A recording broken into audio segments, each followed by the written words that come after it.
안녕하세요. 강신우의 교회음악 강의를 맡아 진행하는 강신우입니다. 신앙인을 위한 교양 강좌 26번째 찬송시의 우리말 번역입니다. 이번 강의는 서양 찬송곡조의 우리말 번역에 대한 강의로 이는 이해하기 쉽지 않으나 최선을 다해 쉽게 설명하려 합니다.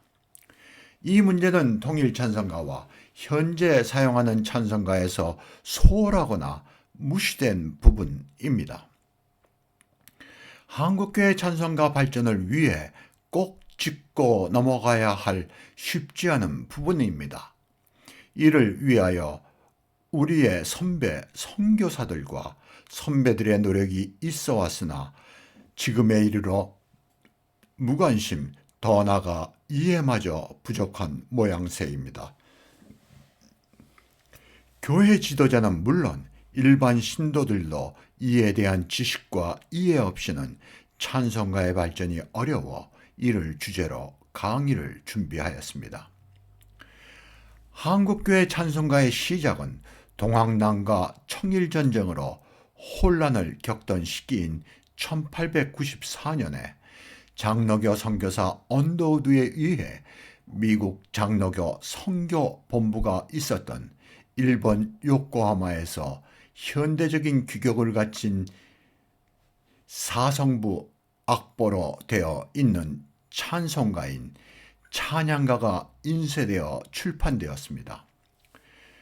세계 최초의 현대 찬송가인 영국의 옛가 현대 찬송가 1861년도에 발행됐습니다. 옛가 현대 찬송가가 발행되고 미국과 일본에 이어 우리나라에 전해지게 되었습니다. 아마 서양 문물 가운데 현대 찬송가는 우리에게 가장 빨리 전해진 것이 아닌가 여겨집니다. 찬양가는 그 시대 미국에서 발행된 찬송가들에 비하여 그 내용과 수준에서 뒤지지 않는 것이었습니다. 우리나라의 선교 초기 선교사들은 젊은 엘리트들로 우리 교회 문화에 크게 공헌하였습니다. 선교사들을 연구하는 여러분들의 얘기가 우리나라의 파견된 선교사들의 수준이 아주 높았음을 강조해서 말하곤 합니다. 만약 그들이 선교에 대한 열정이 신앙에 비하여 학문과 교회 문화에 미흡한 젊은이들이었다면 아마 한참 뒤에 낮은 수준의 찬송가가 발행되었을 것입니다. 지금의 한국교회의 풍요로운 찬송의 전통은 없지 않았을까 하는 생각마저 듭니다. 1908년 서울을 중심으로 사용되던 찬양가와 감리교의 찬미가 평양을 중심으로 장로교회에서 사용하던 찬송시를 하나로 통합하고 개편한 찬송가인 찬송가는 그 이후 발행된 찬송가들의 가장 큰 영향을 준 찬송가입니다.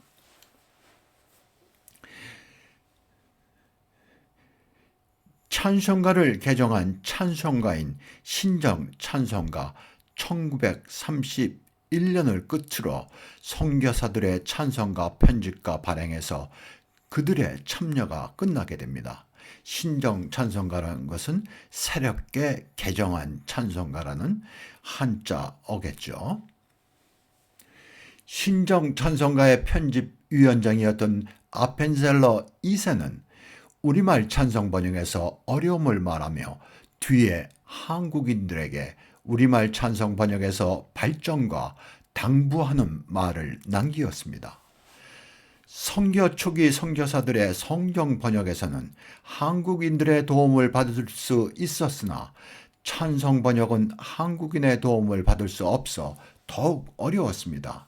찬송 번역에서 서양 음악과 한국어의 결합 문제인 운율, 메타와 어세, 액센추에이션에 대해 이해하고 있는 한국인이 그때에는 없었기 때문입니다.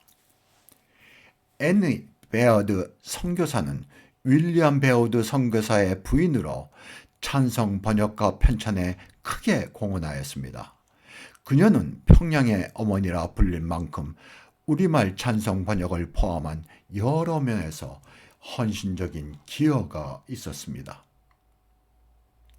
당시 찬성 번역에 힘써온 많은 선교사들 가운데 그녀는 가장 뛰어난 능력을 보였습니다. 찬성 번역에 참여한 선교사들은 그녀의 찬성 번역을 높이 평가하였습니다. 베어드의 번역은 시의 어세와 곡조의 어세를 맞추는데 노력과 성과가 있었고 다른 선교사들의 번역에 비하여 시적인 문체로 운율적입니다. 선교사들이 우리말 찬성 번역에서 가장 힘들어하였던 것은 약강조 어세의 못 갖춘 마디의 곡조에서 시와 음악의 악센트를 일치하도록 번역하는 것이었습니다. 다시 말하면 두 번째 음절에 악센트가 오는 곡조, 못 갖춘 마디의 번역에 그 어려움이 있었습니다. 영어나 독일어는 관사나 전치사가 앞에 오거나 두 번째 음절에 악센트가 있는 단어들이 있어 서양 찬송곡조에 여린내기 곡조가 많이 있습니다. 이와는 달리 우리말은 강약조의 어세로 첫 번째 음절에 악센트가 있어 이를 약강조의 곡조에 맞춰 번역하기가 어렵기 때문입니다. 이때 한 음절 단어를 앞에 두어 해결하는 것이 유일한 길이었습니다. 이 한 음절 단어를 앞에 둔다는 그것에 대한 내용은 다음 악보를 보면서 여러분들에게 설명하면 보다 쉽게 이해할 수 있을 것입니다.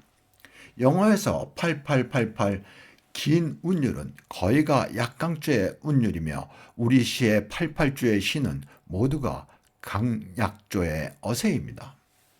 신종 찬송가 서문에서 가능한 한 찬송시의 악센트를 곡조에 맞춰야 하나 부득이 한때는 프레이즈를 맞추는 선에서 해결하였다는 고충을 말하였습니다.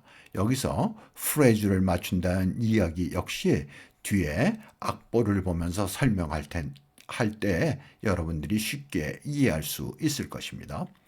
이는 약강조어세의 찬송시의 곡조와 일치하는 완벽한 우리말 번역의 어려움을 말하는 것입니다. 네, 여기 해는 지고 찬송악보가 있죠. 1절 가사를 읽어보겠습니다. 이게 약강조로 시작을 하죠. 그래서 한 음절 단어를 사용했어요. 약박자에 한 음절 단어를 두고 시작을 합니다. 주 명령 따라 해는 지고 약박자에 또 한 음절 단어를 사용했죠. 또 어둠 밤이 옵니다. 주 앞에 아침 찬송하고 또 저녁 기도합니다. 네, 이런 식으로 한 음절 단어를 사용해서 약강조의 어세를 만드는 겁니다. 그런데 이게 불가능할 때도 있어요. 3절을 보겠습니다. 동편의 사람 잠이 들 때 서편의 사람 깨어서, 그러면 동에 액센트가 있는 말이 오죠. 그러니까 동편에 이렇게 노래하게 되는 거예요. 그런데 이런 때는 부득이해서 바로 앞에서 얘기한 프레이즈를 맞추는 선에서 해결했다고 했어요. 네, 프레이즈를 맞추는 선에서 해결을 한 겁니다. 동편의 사람 잠이 들 때 서편의 사람 깨어서, 이거를 굳이 또 한다면 이 편의 사람 잠이 들고 저편의 사람 깨어서 뭐 이런 식으로 번역할 수 있는데, 그러면 시적 그 영감이 떠오르지 않죠. 그래서 부득이 동편의 사람 잠이 들 때 서편의 사람 깨어서 프레이즈로 처리한 겁니다. 네. 요런 몇 군데를 빼놓고는 다 한음절 단어를 사용해서 그 음악과 시의 어세를 맞췄어요. 아주 이 찬송은 잘 맞춘 찬송입니다. 그러면 한번 내가 이 찬송을 1절을 한번 노래해 보겠습니다. 주 명령 따라 해는 지고 또 어두운 밤이 옵니다. 주 앞에 아침 찬송하고 또 저녁 기도합니다.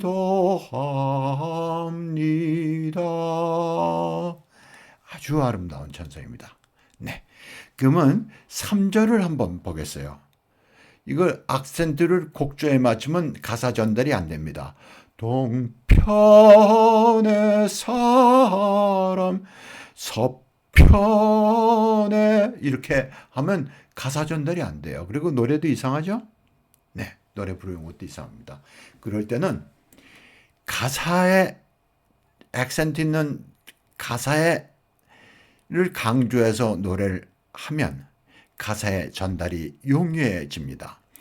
노래하시는 분이나 특히 합창이나 성가대 지휘하시는 분들은 이 방법을 사용해야지 가사 전달이 용이합니다.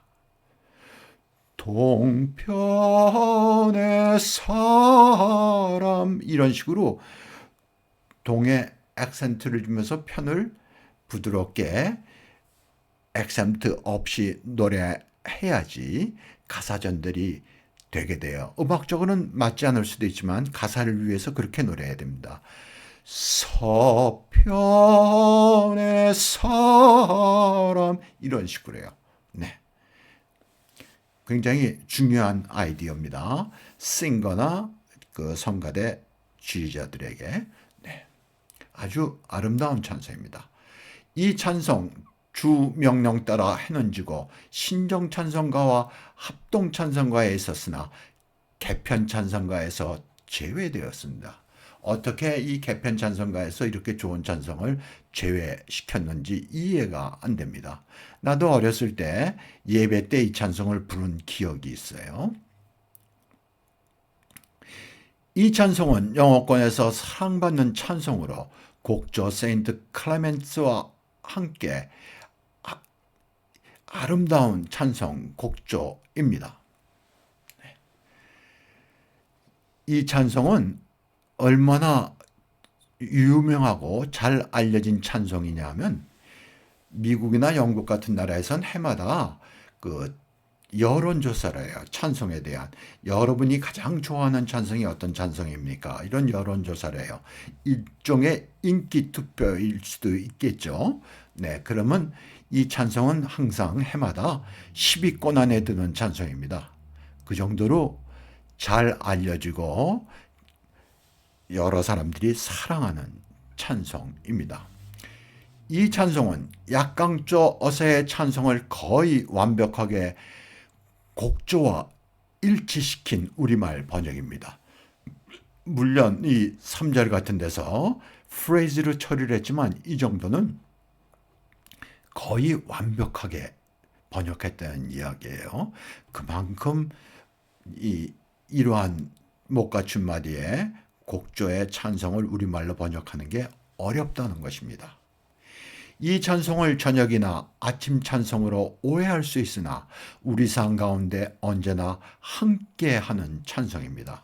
우리가 찬송 중에서 시편 23편 같은 경우는 어느 때나 부르는 찬송입니다. 슬플 때나 괴로울 때, 기쁠 때 항상 부르는 찬송이죠.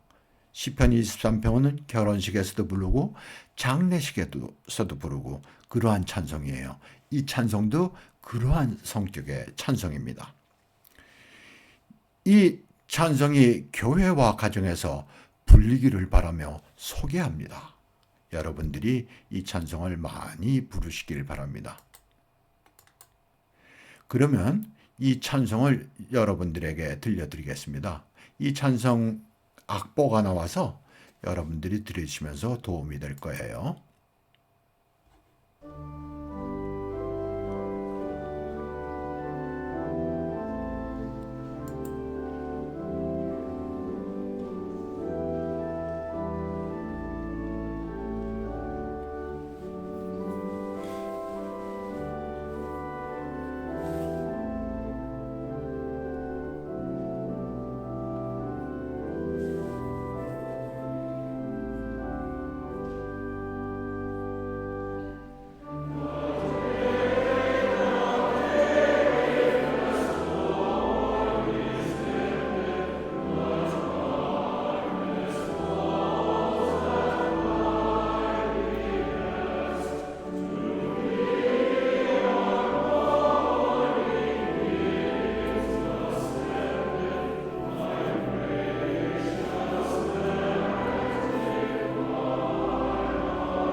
네, 현재 사용하는 찬송가 가운데 새로 번역한 찬송들 두 편을 가지고 분석해 보겠습니다. 처음 찬송은 244장 구원받은 천국의 성도들입니다. 이 찬송은 내가 여러 차례 그 찬송 부르기 코너와 그 강의에서 소개한 찬송이에요. 아주 좋은 찬송의 하나입니다. 이 찬송이 새로이 채택되건 바람직한 일입니다. 그리고 이 곡조 시네 노미네도 여러 차례 그 곡조를 소개했어요. 시네 노미네는 이름 없는 우리식으로 얘기하면 민초 이렇게 하나로 번역할 수 있을 것입니다. 이 찬송은 원래 6절까지 되어 있어요. 6절까지 되어 있는데 보통 찬송가의 4절이나 5절까지 번역이 되어 있는 경우가 많은데 우리는 3절로 번역이 되어 있어요. 너무 많은 찬송을 생략했습니다. 그것도 그렇고 좀 구체적으로 그 가사의 어세와 곡조의 어세가 일치하지 않는 부분이 있어요. 그래서 그걸 먼저 지적하겠습니다. 요 앞에 첫 번째 프레이즈가 그 어세가 맞지가 않아요. 약강조로 시작이 되는데 여기 이렇게 강약조로 가사가 되어 있어요. 그래서 여기 노란 게 강세의 강세가 위치하는 겁니다. 그래서 읽으면 구원받은 천국의 성도들 이렇게 되어 있어요. 2절도 마찬가지예요. 천국에서 누리는 안식을 믿음 위에 순교한 성도들. 네, 뭐 이렇게 지적을 하면 우리는 이렇게 뭐를 비판하거나 비평하는 것에 익숙지 않아서 뭐 그런 거 갖고 그렇게 심하게 하느냐 생각하는 사람도 있을 거예요. 그러나 그런 생각은 버리셔야 됩니다. 네. 이 옆에 옛날 개편 찬송가와 그 신정 찬송가에도 있었어요. 이 찬송이 신정 찬송가에 최초로 실렸어요. 거기에는 완벽한 번역으로 되어 있습니다. 주 예수 위해 수고하다가 저 모든 성도 나아가 싸울 때 그 전쟁 길고 치열할 때에 이런 식으로 정확하게 맞춰서 번역이 된 것입니다. 그리고 이 신정찬송가와 개편찬송가에 쓰던 이 시는 아주 시적인 언어로 되어 있어요. 그거에 비해서 이거는 일상적인 언어로 되어 있습니다. 일상적인 언어로 되어 있어요. 그리고 너무 많은 절수를 생략했어요. 네, 그러면 한 절만 내가 노래해 보겠습니다. 시네 노미네 곡조에 맞춰서 노래해 보겠습니다. 구원받은 천국의 성도들 믿음으로 주 고백했기에 천국에서 큰 영광 누리네. 이런 식으로 돼 있어요. 네, 그러니까 액센트가 맞지 않는 곳이 몇 군데 돼 있죠. 네, 그런데 이 번역은 노래 부르기에 아주 잘 되어 있습니다. 주 예수 위에 수고하다가 이 세상 떠난 성도 인하여 주 이름 항상 존귀하도다. 할렐루야 할렐루야. 아주 이거야말로 완벽한 이 찬송 번역입니다. 그런데 내가 짐작하기에는 이 번역이 있는 것을 몰랐던 것 같아요. 왜냐하면 이 곡조가 다릅니다. 여긴 시네노미나이고 여기 사름이라 몰랐던 것 같아요. 이 번역을 이 곡조에 갖다 맞추면 완벽한 찬송이 됩니다. 현대 찬송가의 찬송은 원문의 내용에 충실하지 못하고 원문을 충실하게 번역하지 못했다는 거예요.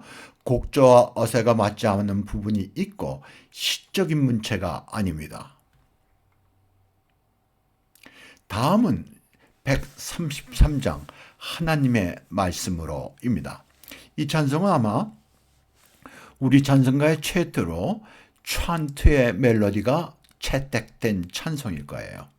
하나님의 말씀으로 이 세상이 창조되니. 네, 찬트의 멜로디가 최초로 채택된 찬송이에요.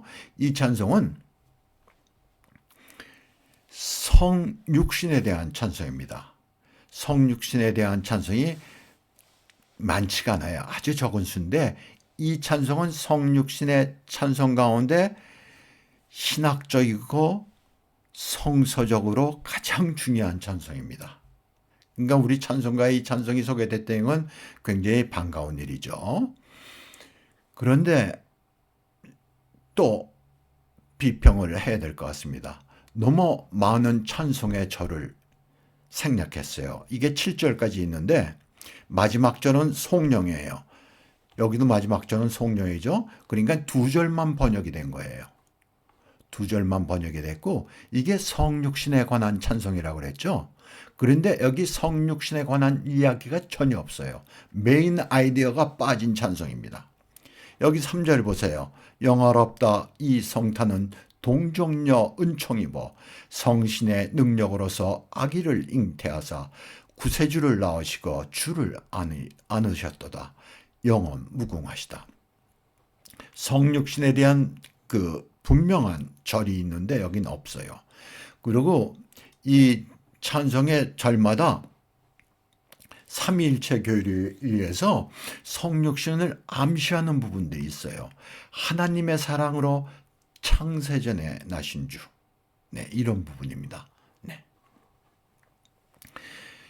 그러면 한 절 한 절을 한번 비교해 보겠어요. 하나님의 말씀으로 이 세상이 창조되니 그는 알파와 오메가 처음이요 끝이시라. 지난날과 장래일을 모두 주관하시네. 영원 무궁하시다. 일상적인 언어로 평서문처럼 되어 있어요. 하나님의 사랑으로 창세전에 나신 주, 처음과 끝 되시는 주 영원히 계시도다. 만물의 근원이시며 뜻의 맺음이시며 영원 무궁하시다. 아주 시적인 언어로 되어 있습니다. 마지막 성령도 한번 보겠습니다. 성부, 성자, 성령, 주님 삼위일체 하나님께 감사 찬미 노래하며 끊임없이 찬양하리. 종기 영광 주의 권세 영원하신 승리를 영원 무궁하시다. 여기 성령입니다. 만민 구원하신 주를 영원 찬송하오며 성부 성자 성신에게 감사하옵나이다. 삼위일체 되시는 주 영원히 계시도다. 영원 무궁하시다. 아주 시적으로 되어 있죠. 네. 현재 찬송가의 찬송시는 번역이 세련되지 못하고 문체는 일상적인 언어로 시적인 문체가 아닙니다. 아래 번역은 성공의 성가에서 가져온 것으로 우리말 번역이 뛰어나고 시적인 문체로 되어 있습니다. 이 찬송은 성육신에 관한 찬송으로 4세기 라틴 찬송입니다. 이 1500년간 불린 찬송이니까 이 찬송이 얼마나 중요한 찬송인가를 여러분들이 아셔야 됩니다. 아까 얘기했죠. 신학적이고 성서적으로 성육신을 정의한 찬송에서 대표적인 찬송이라고요. 이 찬송은 7절로 마지막 절은 성령입니다. 현재 찬송가의 번역은 3절로 마지막 절 성령을 제외하면 2절밖에 되지 않습니다. 다른 번역 찬송들은 4절이나 5절이 일반적입니다. 다른 나라에서 발행된 찬송들이요. 찬송가들에는 통일 찬송가와 현재 사용하는 찬송가에서 과거의 번역을 조금씩 바꾼 부분들이 있는데 이들 대부분이 어떤 근거에 기초하기보다는 단지 조금의 변화를 주어 다르다는 것을 알리고자 하는 것 이외에 의미가 없는 것 같습니다. 이들 번역에서 시적인 문체의 단어를 평상어로 바꾼 것과 운율과 어세를 곡조에 맞추는 데 소홀하였습니다. 이것은 내가 지적한 건데요. 참 말하기 어려운 말을 한 것입니다. 말하기 어려운 말을 한 거예요. 잘못하면 많은 적을 만들 수 있는 그런 말이 되겠습니다. 네. 초기 감리교회 찬송가인 찬미가 번역에 참여한 존스 목사와 노스 와일드 목사는 한 찬송의 번역을 가지고 며칠씩 골치를 앓으며 겨우 한 줄 정도 해놓고 또 불안정함을 경험한다고 말하였습니다. 이 목사님들이 찬송가를 번역했어요. 며칠씩 고민하면서 번역을 했는데 겨우 한 줄 정도 번역을 했어요. 그런데 해놓고 보니까 또 만족하지 못하는 거예요. 이런 고민하고 어렵고 힘든 과정을 거쳐서 우리 찬송을 선교사들이 번역한 겁니다.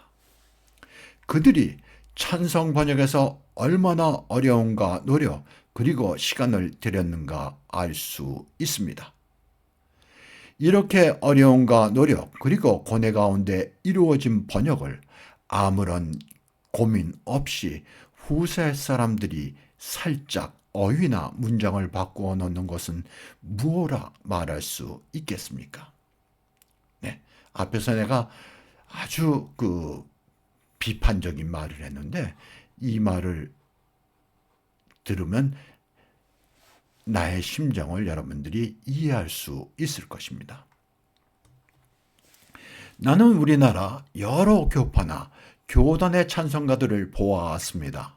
그 가운데 우리 교회의 찬송가들의 번역이 대체로 우수한 번역이 많다고 생각하여 왔습니다.